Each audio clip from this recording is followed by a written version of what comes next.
এবার তোমরা মক্কায় যাও এবং সেখানে গিয়ে খোঁজ করো। যখন তারা মক্কায় পৌঁছায়, তারা এমন একজন নারীর সন্ধান করতে থাকে যার বাচ্চা হতে আর খুব বেশি সময় বাকি নেই। তখন ইহুদিদের নিকট মক্কার লোকেরা বলে, মক্কায় এমন 5 জন নারী রয়েছে যাদের বাচ্চা হতে আর খুব বেশি দিন বাকি নেই। তখন ইহুদিরা বলে, এমনটা নয়, সে কোনো সাধারণ বাচ্চার মতোও নয়।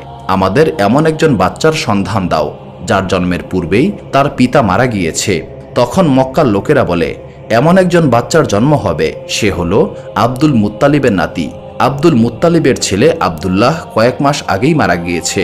এই কথা শুনে ইহুদিরা সেখান থেকে চলে যায় এবং তারা বলতে থাকে, আফসোস, আজ নবুয়ত আমাদের নিকট থেকে মক্কাবাসীর নিকটে চলে গেল।